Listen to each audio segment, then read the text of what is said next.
नमस्कार। शुक्रवार के दिन माँ संतोषी का व्रत करने और कथा सुनने से सभी की मनोकामनाएं पूरी होती हैं। कहा जाता है कि जो भक्त सच्चे मन से यह कथा सुनता है उस पर माँ की विशेष कृपा बनी रहती है। तो आइए कथा को शुरू करते हैं। एक बुढ़िया थी, उसके 7 बेटे थे। 6 बेटे कमाने वाले थे और एक बेटा निकम्मा था। बुढ़िया माँ 6 पुत्रों की रसोई बनाती, भोजन कराती और पीछे से जो कुछ बचता वह 7वें पुत्र को दे देती। परंतु वह बड़ा भोला भाला था, मन में कुछ विचार नहीं करता था।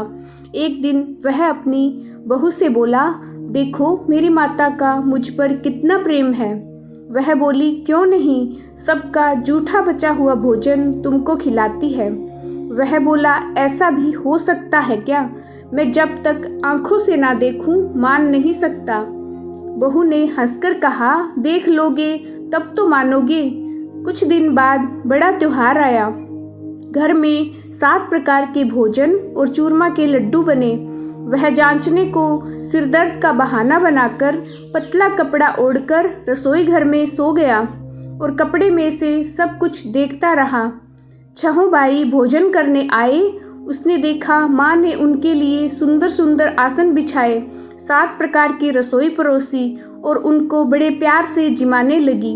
वह देखता रहा। 6 भाई भोजन करके उठे, तब माँ ने उनकी जूठी थालियों में से लड्डुओं के टुकड़ों को उठाया और एक लड्डू बनाया। जूठन साफ करके बुढ़िया माँ ने पुकारा, उठ बेटा, 6 भाई भोजन कर गए, अब तू ही बाकी है। उठ जा, और तू कब खाएगा? वह कहने लगा, माँ मैं भोजन नहीं करना, मैं प्रदेश जा रहा हूँ। माता ने कहा, कल जाता आज ही जा। वह बोला, हाँ हाँ आज ही जा रहा हूँ। यह कहकर वह घर से निकल गया। चलते समय उसे बहू की याद आई। वह गौशाला में कंडे थाप रही थी। वह उसे जाकर बोला कि मेरे पास तो कुछ नहीं है, यह अंगूठी है, सो ये ले लो और अपनी कुछ निशानी मुझे दे दो। वह बोली कि मेरे पास क्या है, यह गोबर भरा हाथ है। यह कहकर उसकी पीठ में गोबर के हाथ की थाप मार दी और वह चल दिया। चलते चलते वह दूर देश में पहुंचा। वहां पर एक साहूकार की दुकान थी। वहां जाकर बोला, भाई मुझे नौकरी पर रख लो। साहूकार को नौकर की जरूरत थी। साहूकार उससे बोला, तू नौकरी पर रह जा। लड़के ने पूछा, तनख्वाह क्या रहेगी? साहूकार ने कहा, काम देखकर दाम मिलेंगे। साहूकार की नौकरी मिल गई। वह सवेरे 6 बजे से रात्रि 12 बजे तक नौकरी करने लगा। कुछ दिनों में दुकान का लेन देन, हिसाब किताब, ग्राहकों को माल बेचना, सारा काम करने लगा। साहूकार के 7-8 नौकर थे। वे सब चक्कर खाने लगे कि यह नया नौकर बहुत होशियार बन गया है। सेठ ने भी काम देखा और 3 महीने के अंदर ही उसे मुनाफे का साझेदार बना लिया। 12 वर्ष में वह नामी सेठ बन गया और मालिक सारा कारोबार उस पर छोड़कर बाहर चला गया। अब बहू पर क्या बीती वो सुनो। सास ससुर उसे दुख देने लगे। सारी गृहस्थी का काम करा के उसे लकड़ी लेने जंगल में भेज दे। इस बीच घर की रोटियों के आटे से जो भी भूसी निकलती उसकी रोटी बनाकर रख दी जाती और फूटे नारियल की नरेली में पानी दिया जाता। इस तरह दिन बीतते गए।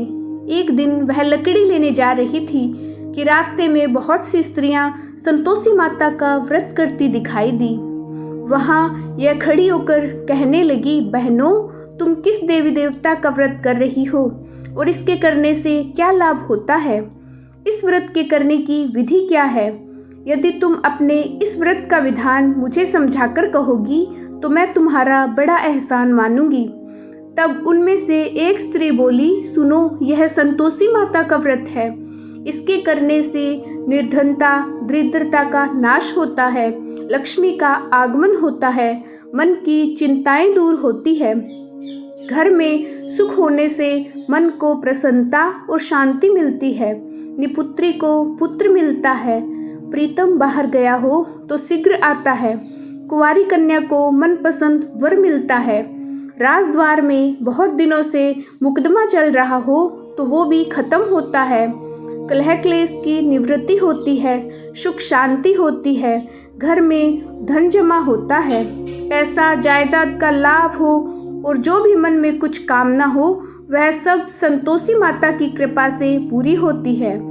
स्त्री कहने लगी, 1.25 आने का गुड़ चना लेना, इच्छा हो तो 5.25 आने का लेना या 1.25 का भी सहूलियत के अनुसार ही लेना। बिना परेशानी, श्रद्धा और प्रेम से जितना भी बन सके बस सवाया लेना, 5.25 या 1.25 आने जो भी, तथा इससे भी ज़्यादा शक्ति और भक्ति के अनुसार ले लेना। हर शुक्रवार को निराहार रहकर कथा कहना और सुनना। इसके बीच कर्म टूटे नहीं, लगातार नियम पालन करते रहना। सुनने वाला कोई न मिले तो घी का दीपक जलाकर उसके आगे जल के पात्र को रखकर कथा कहना, परंतु नियम ना टूटे। जब तक कार्य सिद्ध ना हो, नियम पालन करना और कार्य सिद्ध हो जाने पर व्रत का उद्यापन करना। 3 मास में माता फल पूरा करती है। यदि किसी के खोटे ग्रह हो तो भी 1 वर्ष में माता अवश्य कार्य सिद्ध करती है। कार्य सिद्ध होने पर ही उद्यापन करना चाहिए, बीच में उद्यापन नहीं करना चाहिए। उद्यापन में 1.25 सेर आटे का खाजा तथा इसी अनुसार से खीर और चने का साग बनाना। 8 लड़कों को भोजन कराना। जहाँ तक मिले देवर, जेठ, भाई, बंधु, कुटुंब के लड़के ही लेना। ना मिले तो रिश्तेदारों और पड़ोसियों के लड़के बुलाना। उन्हें भोजन कराकर यथाशक्ति दक्षिणा देना और माता का नियम पूरा करना। उस दिन घर में कोई खटाई नहीं बनाना। यह सब सुनकर बुढ़िया की बहू वहाँ से चल दी। रास्ते में लकड़ी के बोझ को बेच दिया और उन पैसों से गुड़ चना लेकर माता के व्रत की तैयारी करने लगी। आगे चली तो देखा सामने मंदिर है। यह देखकर वह माता के मंदिर में जाकर माता के चरणों में लौटने लगी। इसके बाद वह माँ से विनती करने लगी कि हे माँ, मैं निपट मूर्ख हूँ, व्रत के नियम कुछ नहीं जानती हूँ, मैं बहुत दुखी हूँ। हे माता, हे जगजननी, मेरा दुख दूर करो, मैं आपकी शरण में हूँ। माता को दया आई। एक शुक्रवार बीता कि दूसरे शुक्रवार को ही उसके पति का पत्र आया और तीसरे को उसका भेजा हुआ पैसा भी आ पहुंचा। यह देखकर जेठानी मुँह सिकोड़ने लगी। इतने दिनों में इतना पैसा आया, इसमें क्या बढ़ाव है। लड़के ताने देने लगे कि काकी के पास अब पत्र आने लगे, रुपये आने लगा, अब तो काकी की खातिर बढ़ जाएगी, अब तो काकी बुलाने से भी नहीं बोलेगी। बेचारी सरलता से यह कहती कि भैया पत्र आएगा, रुपया आएगा तो हम सब के लिए ही अच्छा है। यह ऐसा सुनकर आंखों में आंसू भरकर संतोषी माता के मंदिर में आकर मातेश्वरी के चरणों में गिरकर रोने लगी। माँ, मैंने तुमसे पैसा नहीं मांगा, मुझे पैसे से क्या काम है, मुझे तो अपने सुहाग से काम है, मैं तो अपने स्वामी के दर्शन और सेवा मांगती हूँ। तब माता ने प्रसन्न होकर कहा, जा बेटी, तेरा स्वामी आएगा। यह सुनकर खुशी से वह बावली होकर घर जाकर काम करने लगी। अब संतोषी माँ विचार करने लगी, इस भोली पुत्री से मैंने कह तो दिया कि तेरा पति आएगा, पर आएगा कहाँ से। वह तो इसे स्वप्न में भी याद नहीं करता, इसे याद दिलाने तो मुझे ही जाना पड़ेगा। इस तरह माता उस बुढ़िया के बेटे के पास जाकर स्वप्न में प्रकट होकर कहने लगी, साहूकार के बेटे, सोता है या जागता है। वह कहता है, माता, सोता भी नहीं हूँ, जागता भी नहीं हूँ, बीच में ही हूँ, कहो क्या आज्ञा है। माँ कहने लगी, तेरा घर बार है या नहीं। वह बोला, मेरा सब कुछ है। माता, माँ बाप, भाई बहन, बहू, क्या कमी है। माँ बोली, पुत्र, तेरी घरवाली कष्ट उठा रही है, माँ बाप उसे दुख दे रहे हैं, वह तेरे लिए तरस रही है, तू उसकी सूध ले। वह बोला, हाँ माता, यह तो मुझे मालूम है, परंतु जाऊं कैसे, प्रदेश की बात है, लेन देन का कोई हिसाब नहीं, कोई जाने का रास्ता नजर नहीं आ रहा, कैसे चला जाऊं। माँ कहने लगी, मेरी बात मान, सवेरे नहा धोकर संतोषी माता का नाम लेकर घी का दीपक जलाकर दंडवत कर दुकान पर जाकर बैठना। देख तेरे कैसा लेन देन चूक जाएगा, जमा माल बिक जाएगा, सांझ होते होते धन का ढेर लग जाएगा। अब तो वह सवेरे बहुत ही जल्दी उठकर मित्र बंधुओं से अपने सपने की बात कहता है। वे सब उसकी बात अनसुनी करके खिल्ली उड़ाने लगे। कहीं सपने भी सच्चे होते हैं? एक बूढ़ा बोला, देख भाई, मेरी बात मान। इस तरह सच झूठ कहने के बदले देवता ने जैसा ही कहा है वैसा ही करना। तेरा क्या जाता है? अब बूढ़े की बात मानकर वह नहा धोकर संतोषी माता को दंडवत कर घी का दीपक जलाकर दुकान पर जाकर बैठ जाता है। थोड़ी देर में वह क्या देखता है कि देने वाले रुपए लाए, लेने वाले हिसाब लाए। कोठी में भरे सामानों के खरीदार नगद में सौदा करने लगे। शाम तक धन का ढेर लग गया।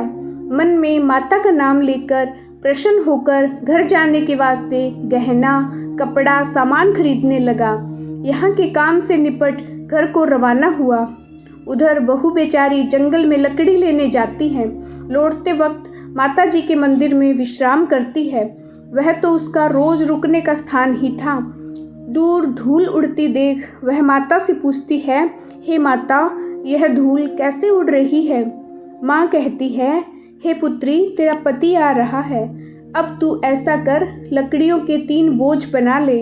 एक नदी के किनारे रख, दूसरा मेरे मंदिर में और तीसरा अपने सिर पर रख। तेरे पति को लकड़ी का गट्ठर देख मोह पैदा हो जाएगा।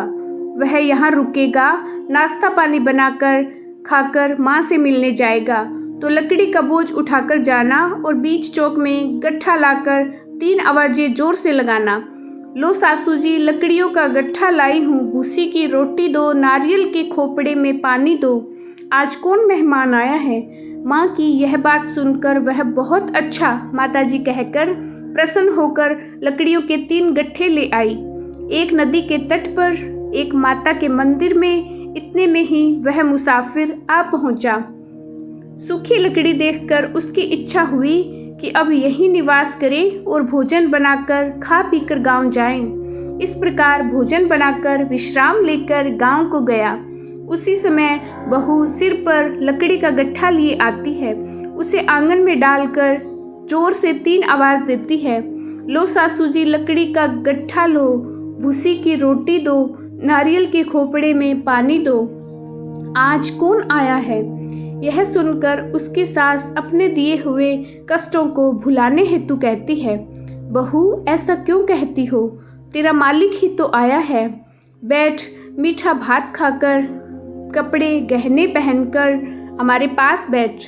इतने में आवाज़ सुनकर उसका स्वामी बाहर आता है और अंगूठी देखकर व्याकुल हो जाता है। माँ से पूछता है, माँ, यह कौन है? माँ कहती है, बेटा, यह तेरी बहू है। आज 12 वर्ष हो गए जब से गया है, तब से सारे गांव में जानवर की तरह भटकती फिरती है। काम काज घर का कुछ करती नहीं, 4 समय आकर खा जाती है। अब तुझे देखकर भूसी की रोटी और नारियल के खोपड़े में पानी मांगती है। वह लज्जित होकर बोला, ठीक है माँ, मैंने इसे भी देखा और तुझे भी। अब मुझे दूसरे घर की चाबी दो तो मैं उसी में रहूँगा। ठीक है बेटा, जैसी तेरी मर्जी। यह कहकर माँ ने चाबी का गुच्छा उसे दे दिया। उसने लेकर दूसरे कमरे को खोलकर सारा सामान जमाया और एक दिन में ही वहाँ राजा के महल जैसा ठाट बाट बन गया। अब क्या था, वह सुख भोगने लगी। इतने में अगला शुक्रवार आया। उसने अपने पति से कहा, मुझे माता का उद्यापन करना है। उसका पति बोला, बहुत अच्छा है, कर लो, अपनी खुशी से यह भी कर लो। तुरंत ही वह उद्यापन की तैयारी करने लगी। जेठ के लड़के को भोजन के लिए कहने लगी। उसने मंजूर किया, परंतु पीछे जेठानी अपने बच्चों को सिखाती है, देखो, भोजन के समय सब लोग खटाई मांगना, जिससे उसका उद्यापन पूरा ना हो। लड़के खाना खाने गए, खीर पेट भरकर खाई, परंतु बात याद आते ही कहने लगे, हमें कुछ खटाई खाने को दो, खीर खाना हमें भाता नहीं। यह देखकर अरुचि होती है। बहू कहने लगी, खटाई किसी को नहीं दी जाएगी, यह तो संतोषी माता का प्रसाद है। लड़के उठकर खड़े हुए और बोले, पैसे लाओ, भोली बहू कुछ नहीं जानती थी, सो उसने पैसे दे दिए। लड़के उसी समय उठकर इमली लेकर खाने लगे। यह देखकर बहू पर माता ने कोप किया। राजा के दूत उसके पति को पकड़कर ले गए और जेठ जेठानी मनमाने खोटे वचन कहने लगे। लूट लूट कर धन इकट्ठा कर लाया था, सो राजा के दूत उसे पकड़कर ले गए हैं। अब सब मालूम हो जाएगा जब जेल की रोटी खाएगा। बहू से यह वचन सहन नहीं हुआ। रोती रोती माता के मंदिर में गई और बोली, हे माता, तुमने यह क्या किया? हंसाकर क्यों रुलाती हो? माता बोली, पुत्री, तूने उद्यापन करके मेरा व्रत भंग किया, इतनी जल्दी सब बातें भुला दी। वह कहने लगी, माता, भूले तो नहीं हूँ, ना कुछ अपराध किया है। मुझे तो लड़कियों ने भूल में डाल दिया था, मैंने भूल से उन्हें पैसे दे दिए, मुझे क्षमा करो माँ। माँ बोली, ऐसी भी कई भूल होती है। वह बोली, माँ, मुझे माफ़ कर दो, मैं फिर तुम्हारा उद्यापन करूँगी। माँ बोली, अब भूल मत करना। वह बोली, अब भूल नहीं होगी माता। अब बताओ वो कैसे आएंगे? माँ बोली, जा पुत्री, तेरा मालिक तुझे रास्ते में ही आता मिलेगा। वह मंदिर से घर की ओर जाने लगी तो पति रास्ते में ही आता मिला। तो उसने पूछा, तुम कहाँ गए थे? वह कहने लगा, इतना धन जो कमाया है उसका टैक्स राजा ने मांगा था, वह भरने गया था। वह प्रसन्न होकर बोली, अच्छा हुआ, अब घर चलो। कुछ दिन बाद फिर शुक्रवार आया तो वह बोली, मुझे माता का उद्यापन करना है। पति ने कहा, कर लो। वह फिर जेठ के लड़कों से भोजन को कहने लगी तो जेठानी ने एक दो बातें सुनाई और लड़के सिखा दिए कि तुम पहले ही खटाई मांग लेना। लड़के कहने लगे कि हमें खीर खाना नहीं भाता, कुछ खटाई खाने को दो। तो बहू बोली, खटाई खाने को नहीं मिलेगी, खाना हो तो खाओ। यह कहकर ब्राह्मणों के लड़के लाकर भोजन कराने लगी। यथाशक्ति दक्षिणा की जगह एक एक फल उन्हें दिया। इससे संतोषी माता प्रसन्न हुई। माता की कृपा होते ही 9वें मास उसको चंद्रमा के समान सुंदर पुत्र प्राप्त हुआ। वह पुत्र को लेकर प्रतिदिन माता जी के मंदिर में जाने लगी।